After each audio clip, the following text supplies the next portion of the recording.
Alors, Sarah, bonjour. Alors, de partout, c'est une énoncée de résultats qu'on n'attendait pas. Votre sentiment? Peut-être que vous y attendiez pas. Personnellement, on l'avait envisagé parce que, enfin, je l'avais envisagé, et puis avec le staff aussi, parce qu'on sentait bien que c'était la fin d'une série compliquée, même s'il y avait 4 victoires sur 4 matchs. Voilà, on savait qu'il y avait possibilité qu'il y ait un petit relâchement et c'est arrivé malheureusement.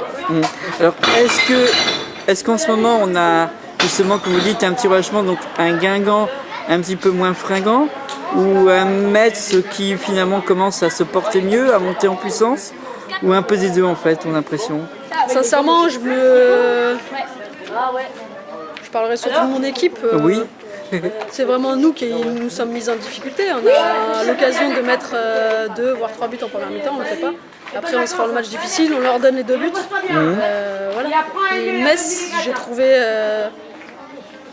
pas très en jambes, mis à part Marie-Charlotte Léger qui est vraiment, je pense, au-dessus.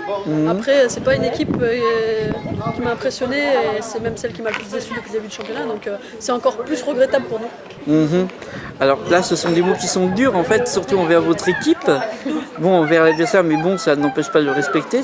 Ah oui, bah, au contraire, elles sont venues chercher un match nul, donc voilà. C'est que quelque part elles ont des ressources et il y a du mental. Donc, mais c'est vrai qu'on leur a facilité la tâche.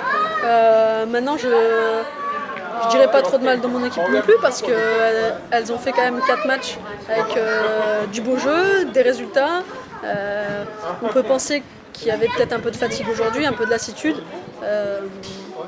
Voilà, c'est pardonnable. Maintenant, c'est peut-être regrettable par contre, et ça, on le saura en fin de saison.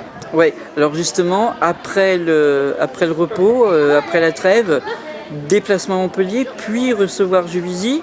Ce sont et deux... ici les Moulineaux. Et ici, oui. Aller là-bas. Pour moi, voilà, on est reparti sur une série de 3 matchs. 3 matchs très compliqués. Et on va devoir confirmer, on va devoir voir aussi un petit peu où on se situe.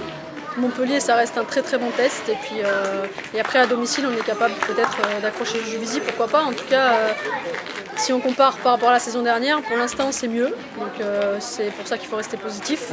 Et on va continuer à travailler. Alors, je vais vous dire la même chose que j'ai dit aux 2 joueuses que j'ai pu interviewer.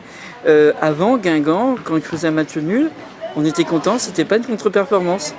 C'est donc en fait une bonne nouvelle quelque part. Ça montre que Guingamp va pouvoir, on disait les 4 fantastiques, mais on va devoir changer le terme probablement.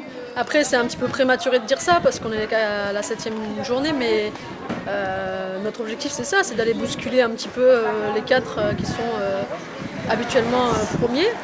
Maintenant, on sait très bien que sur la longueur de la saison, ça va être difficile, mais pourquoi pas faire des coups et puis après surtout s'attarder sur les matchs à notre portée et engranger un maximum de points. Alors, vous allez vous préparer comment justement pendant cette trêve pour être au mieux? Alors, les filles ont besoin de repos, oui. c'est sûr. Donc on a fixé, suivant les filles, 3 à 4 jours de repos. Et puis on va réattaquer avec beaucoup de motivation pour aller faire un résultat à Montpellier. Alors bon, on espère pour vous en tout cas, puis le résultat de la fin de saison.